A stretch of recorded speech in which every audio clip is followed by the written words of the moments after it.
Anil Dubey has dialed in from Gurgaon. Anil, how can we help you? Yeah, good evening to you. I have two specific questions. Question number one is that I made an investment of a 2 BHK house of Ashiana Builders in Lavasa. Mm-hmm. It is on the third floor. I want to know the future prospects of this property. That's question number one. The second is that I have also bought in the international city of Sobha Builders a villa of 418, which is on Dwarka Express Highway. I want to know what are the future prospects in terms of real estate appreciation and the rental value. Okay, Anil, very interesting investments over there. Let's start with Lavasa first. Now, this is a project that was very attractive at one point in time, but right now people are very uncertain about this particular project.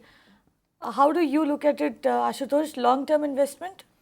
Definitely, yes, for long-term investment. As you said, Lavasa is not a standard project in that sense. It's a hill station in itself under the Township Act, and it's a huge project, and it has to be studied differently than the way usually market is studied for residential markets. Again, the location is very unique. There is nothing around in the sense as urban settlement.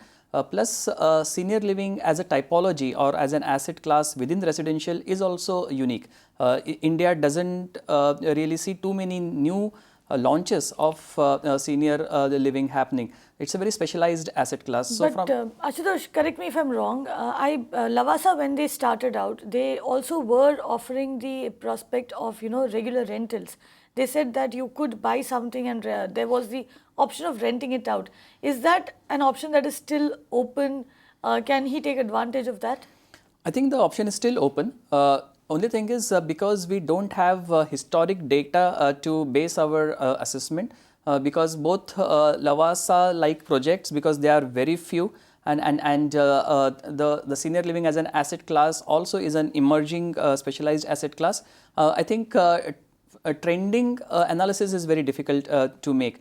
But the location is good. Ashiana has a reputation of providing and building good senior living townships and facilities. From that perspective, I would say long-term investment should be good.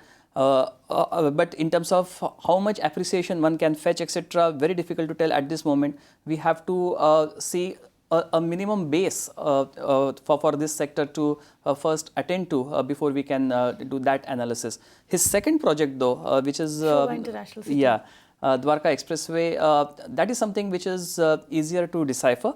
I think that's the area which is banking on the conveniences Dwarka Expressway will bring about in that entire stretch, sector 100, sector 100, 102, etc. Again, that's on the other side of the railway track as well, but conveniently located from the office districts of Gurgaon.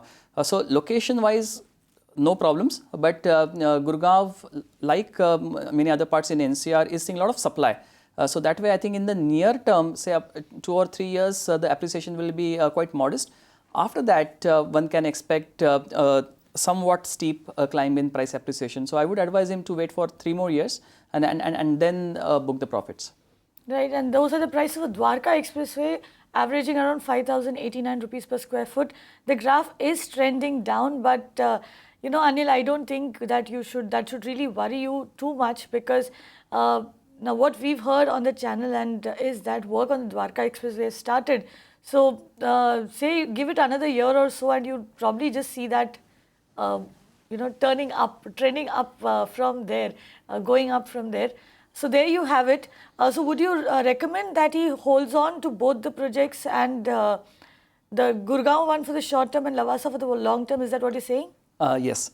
So both will make good investments should he give adequate time for his investments to ripen. So I would advise him at least 2 to 3 years for the Gurgaon one, and a bit longer for Lavasa one. Bit longer for Lavasa, but 2 to 3 years for Gurgaon. You can watch live TV on our website mpnow.in. To stay updated with all our programming, hit the subscribe button on our YouTube channel by logging on to youtube.com/magicbricksnow.